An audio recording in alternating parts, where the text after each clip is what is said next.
Pillagers aren't evil. Wait, hold up, and allow me to explain. It's 2019 and Mojang just dropped the Village and Pillage update.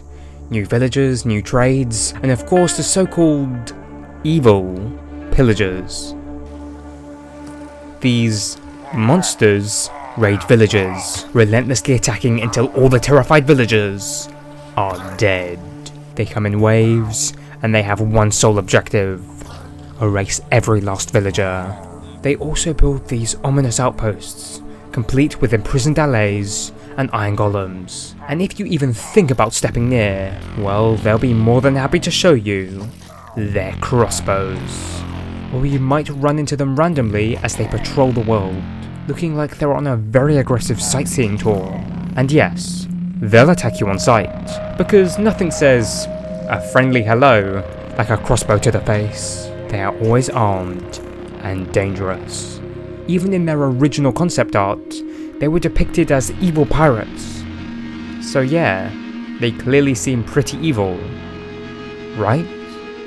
Except, no, they aren't evil. The framing we have been presented with makes the pillagers seem evil, but is this depiction really accurate? Let's take the Minecraft 1.14 update trailer as an example.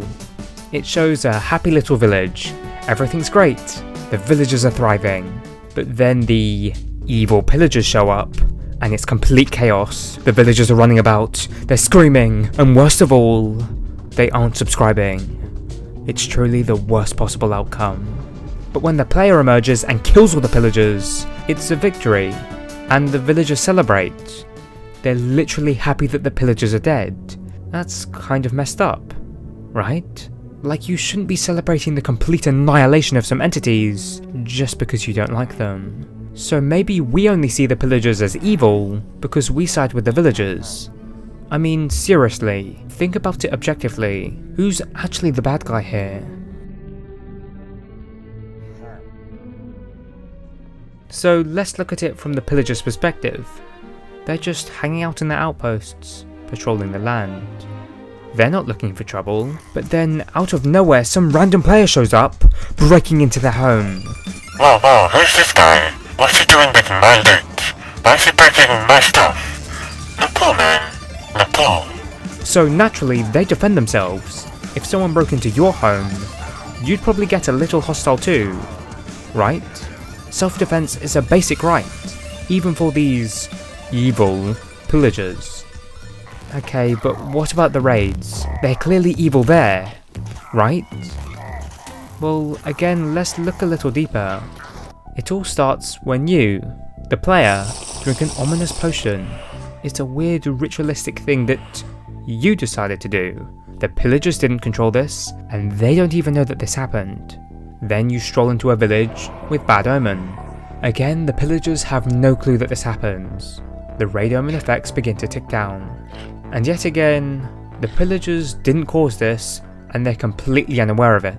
But then suddenly, BAM! The raid horn sounds, and they're magically summoned out of thin air. What? Where are we? What are those big metal things attacking us? The iron golems don't waste around, they're already swinging at them. The pillagers can't just run away, they have to fight back. So they defeat the iron golems. But they then realise those villagers are the ones spawning these iron golems. If they leave the villagers alive, more golems will pop up and try to crush them. So they do what they think they have to do, take out the source. They're not too happy about it, but it's self-preservation. They need to do it. And so when the raid is over, they celebrate. Because, hey, they're not dead. In their minds, they just survived an ambush. And that's not evil, right? So the pillagers just defend their homes, and defending themselves when they get magically teleported to a random village. But wait, they ride Ravengers into battle, and they far outnumber any Illager type during these raids. Sometimes they're even leading the raids as raid captains. These guys are not just following orders, they're in charge. The pillagers could easily run away.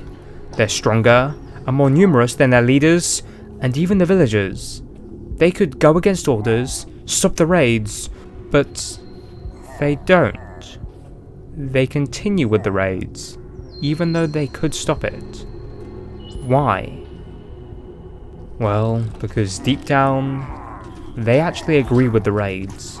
They want to see the villagers suffering and dead. So let's just be clear, the pillagers aren't victims caught up in a bad situation that they were randomly teleported in. They're truly evil, calculated mobs, and they desire the total annihilation of the villagers. The raids are their decisions, no one else's. Even if they are teleported, they do instigate the battle. And even when they're patrolling, they just randomly attack you. So even if at times they might act in self-defense when you break into their homes, their primary motivations are still anger and hate. They're angry when they see you on their patrols, and they hate the villagers so much that even when they're teleported to a random part of the world and they're confused with what's going on, they still somehow find the motivation to raid their homes and make the villagers' lives just a little bit worse.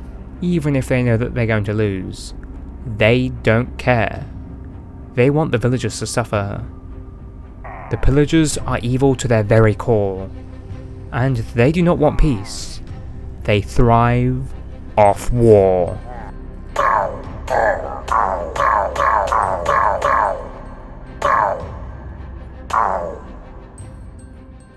So a player has just defended a village from a raid. But did they do the right thing?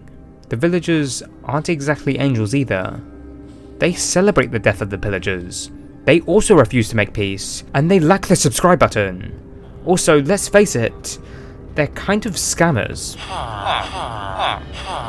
So in reality, are both the pillagers and the villagers evil?